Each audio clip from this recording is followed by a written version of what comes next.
Respected principal sir,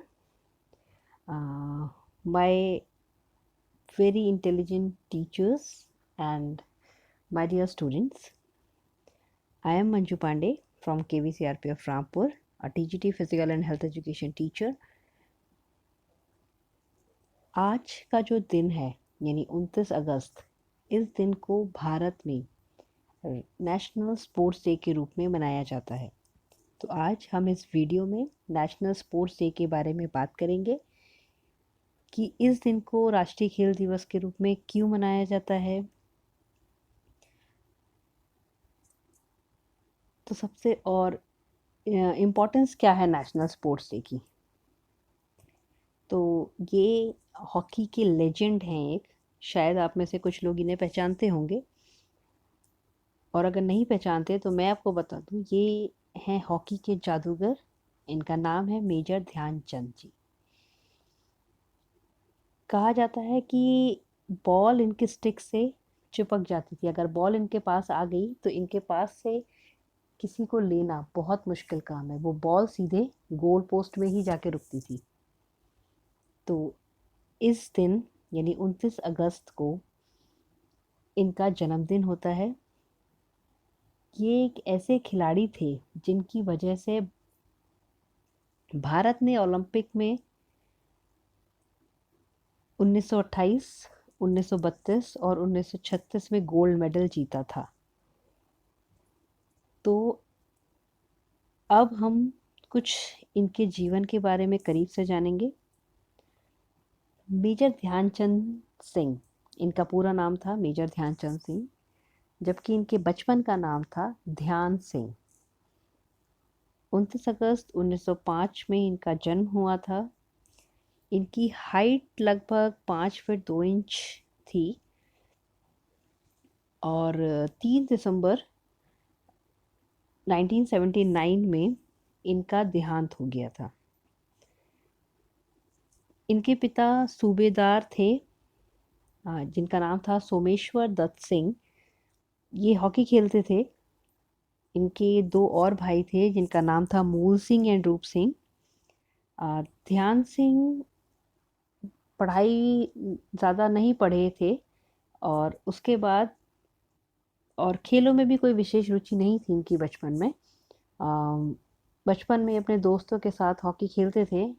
इनके कुछ दोस्त थे जो पेड़ों की डंडियों को तोड़कर हॉकी स्टिक बनाया करते थे और कपड़ों को मोड़कर उसकी बॉल बनाकर ये लोग हॉकी को खेला करते थे। उसके बाद 1922 में ध्यान सिंह पंजाब रेजिमेंट में सिपाही के पद पर इन्होंने ज्वाइन किया। उस समय वो 16 साल के थे।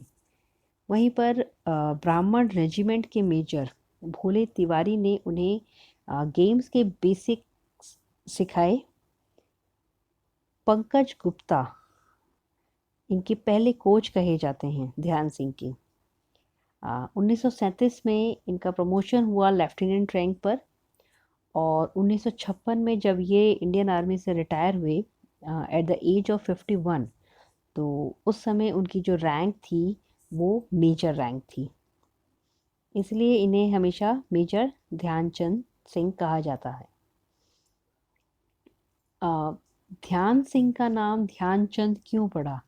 क्योंकि और इन्हें हॉकी विजार्ड क्यों कहा जाता है? क्योंकि एक बार ये मैच खेल रहे थे, झेलम में मैच था, वो पंजाब इन्फेंट्री टूर्नामेंट था वो। तो उस टूर्नामेंट में इन्होंने लास्ट के 4 मिनट में 3 गोल किए, जबकि इससे पहले इनकी टीम 2 गोल से हार रही थी। और फिर लास्ट के 4 मिनट में इन्होंने अपनी टीम को मैच जितवा दिया। इसके बाद से इनका नाम ध्यानचंद पड़ गया।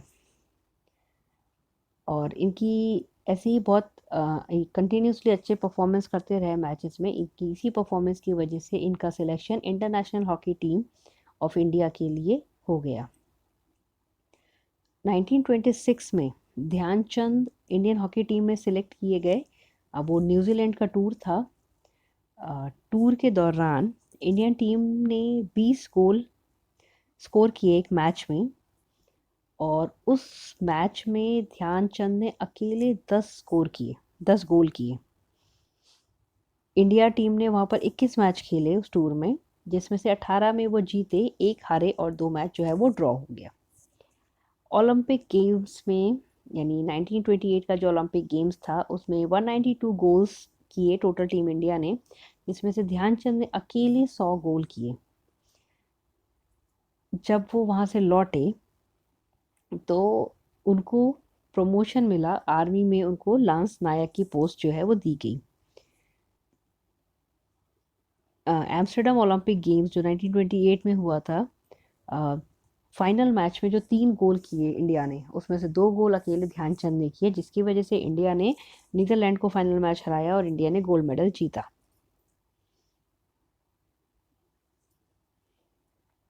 बर्लिन ओलंपिक्स यानी 1932 में जो हुआ, उसमें फाइनल मैच जो था उसमें से इंटरवल तक भारत की टीम ने सिर्फ 1 गोल किया था, और इंटरवल के बाद जब मैच स्टार्ट हुआ तो ध्यानचंद ने अपनी जूतों को उतार दिया और नंगे पैर ग्राउंड में उतर गए मैच खेलने के लिए, और उसके बाद भारत ने वो मैच 8-1 के स्कोर से जीता, और इसी के साथ भारत ने ओलंपिक में अपना गोल्ड मेडल भी जीता।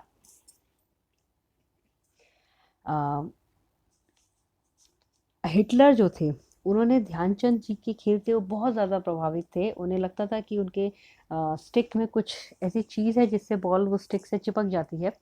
उन्होंने ध्यानचंद जी को अपने टीम की तरफ से खेलने का प्रस्ताव दिया, जर्मनी की टीम की तरफ से, और उन्हें जर्मन आर्मी में एक हायर पोस्ट भी ऑफ़र किया, बट ध्यानचंद जी ने बहुत ही पोलाइटली उस ऑफ़र को मना कर दिया। उनके हॉकी के मैच को जब वो खेलते थे तो ब्रैडमैन जो एक बहुत ही महान क्रिकेटर रहे, वो उनको देख के यह कहते थे कि ध्यानचंद ऐसा स्कोर करते हैं हॉकी में जैसे क्रिकेट में रन बनाए जा रहे हैं। इनकी इसी एक्स्ट्रा ऑर्डिनरी सर्विस के लिए भारत सरकार ने इनके जन्मदिन को स्पोर्ट्स डे के रूप में मनाए जाने का फैसला किया। इन्हें 1956 में पद्म भूषण से भी सम्मानित किया गया, और 3 दिसंबर 1979 में एम्स में इनकी मृत्यु कैंसर से हो गई। ये तो था एक जीवन परिचय हॉकी के महान खिलाड़ी, हॉकी के जादूगर कहे जाने वाले मेजर ध्यानचंद सिंह का। अब हम जानेंगे नेशनल स्पोर्ट्स डे का क्या सिर्फ इतना ही ज़रूरत है कि वो एक बहुत ही महान खिलाड़ी का जन्मदिन है? नहीं, इसके कुछ और भी महत्व हैं। जैसे हम खेलों के प्रति, क्योंकि इस साल अगर आप छोड़ दें, ये साल थोड़ा बहुत ही क्रूशियल गुजर रहा है। सब लोग, सब चीज़ें बंद हैं, हर तरफ लॉकडाउन है। तो लेकिन इससे पहले जब भी स्पोर्ट्स डे होता था तो देश में बहुत सारे टूर्नामेंट ऑर्गेनाइज किए जाते थे, जगह जगह गेम्स होते थे, स्कूल्स में टूर्नामेंट्स ऑर्गेनाइज किए जाते थे। तो इस सब का एक मेन लक्ष्य है कि स्पोर्ट्स गेम्स और स्पोर्ट्स के लिए अवेयरनेस फैलाना, क्योंकि पहले लोग कहते थे कि खेलोगे कूदोगे तो बनोगे खराब, जबकि आज ऐसा नहीं है। खेलना कूदना भी उतना ही ज़रूरी है जितना पढ़ाई करना। खेल कूद कर भी आप एक सफल कैरियर बना सकते हैं।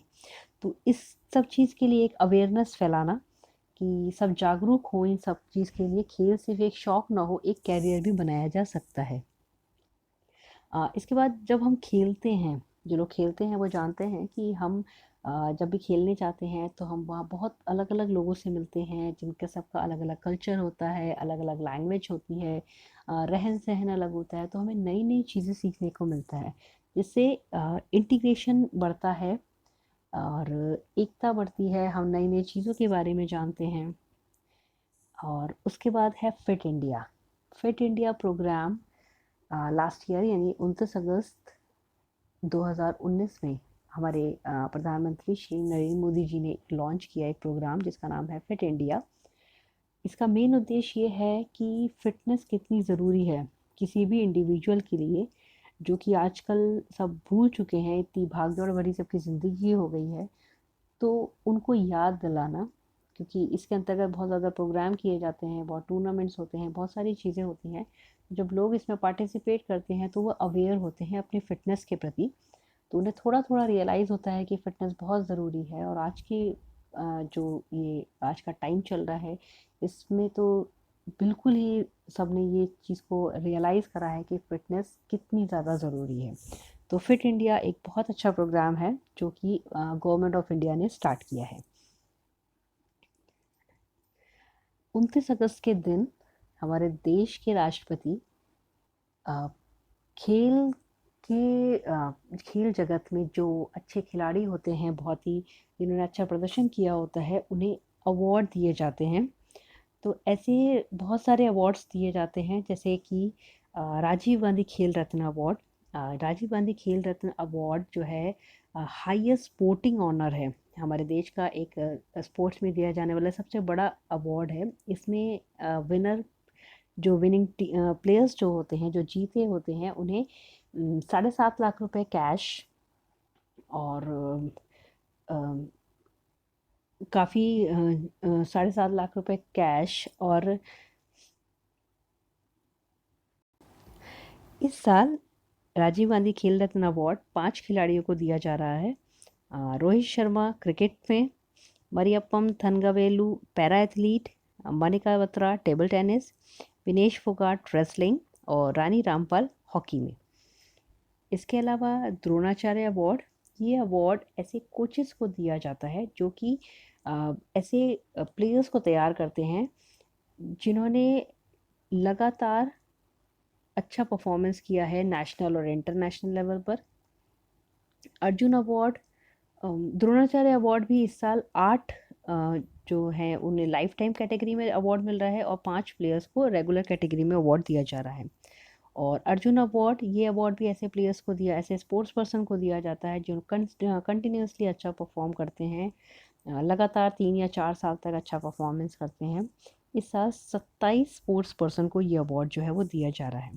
इसके अलावा ध्यानचंद स्पोर्ट्स अवार्ड, ये ऐसे प्लेयर को दिया जाता है जिन्हें ये एक लाइफ टाइम अवार्ड है, जिन्होंने बहुत अच्छा परफॉर्मेंस किया या बहुत अच्छा योगदान दिया खेल के प्रति। इस साल 15 स्पोर्ट्स पर्सन को ध्यानचंद अवार्ड दिया जा रहा है।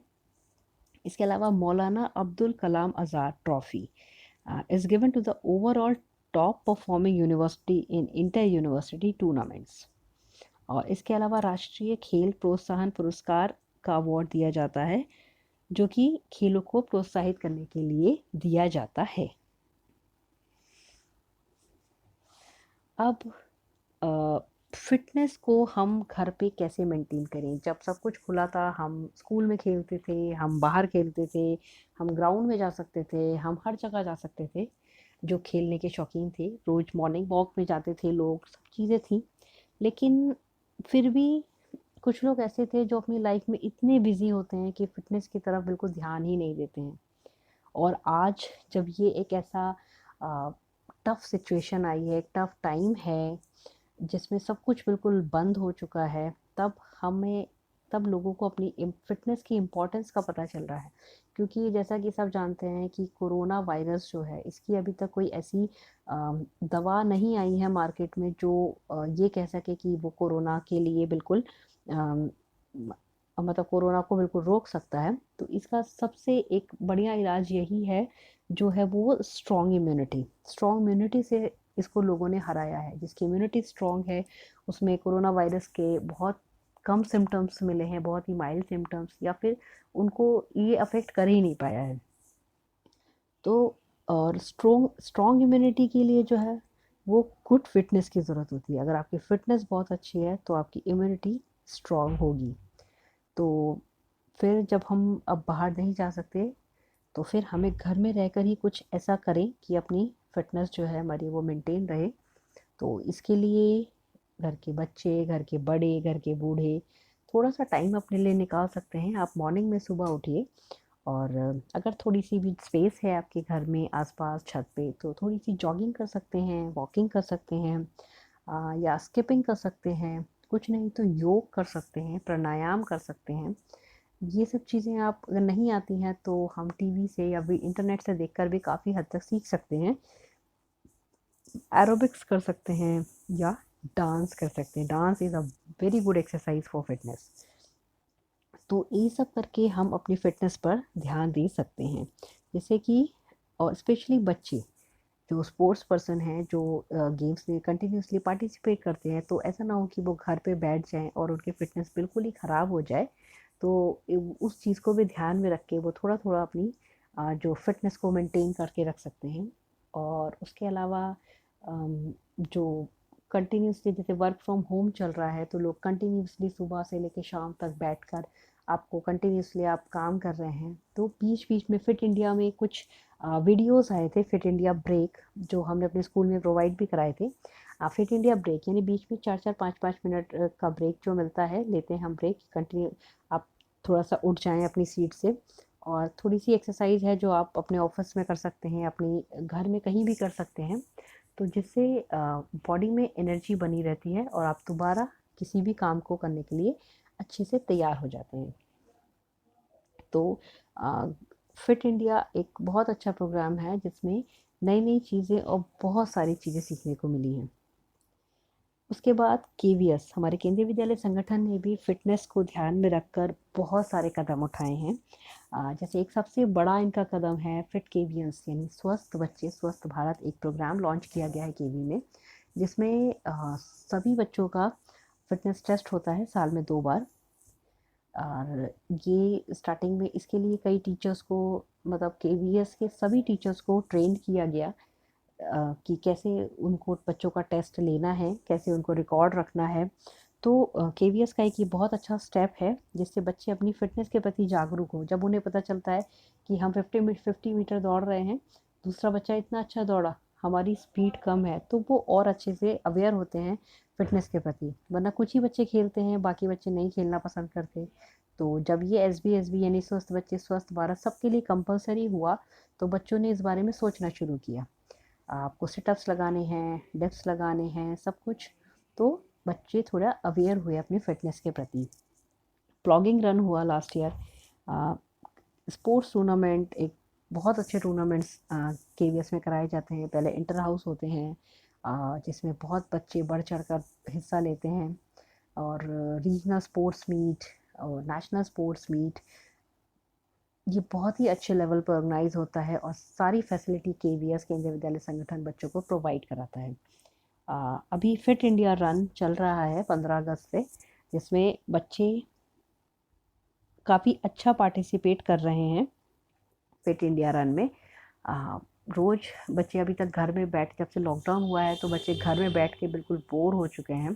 तो अब ये फिट इंडिया रन उन्हें मिला है एक टास्क, तो जिसकी वजह से वो थोड़ा-थोड़ा अपने घर में, अपनी छत पे, अपनी गली में जहाँ भी उन्हें मौका मिलता है वो दौड़ते हैं, रनिंग करते हैं। और इवन टीचर्स भी इसमें पार्टिसिपेट करते हैं। तो अपनी फ़िटनेस के प्रति थोड़ा एक बहुत अच्छा उन्हें मौका मिला है ध्यान देने के लिए। आशा करती हूँ मैंने पूरी कोशिश की है आपको हॉकी के बारे जो ये स्पोर्ट्स डे मनाया जाता है हॉकी के जादूगर के जन्मदिन पर, उनके बारे में बताने के लिए, और नेशनल स्पोर्ट्स डे के इम्पोर्टेंस के और फिटनेस के बारे में कुछ बताने के लिए। आशा करती हूँ आपको मेरी बातें समझ में आई होंगी। धन्यवाद। और आखिर में यही कहना चाहूँगी, स्टे होम, स्टे सेफ। जय हिंद, जय भारत।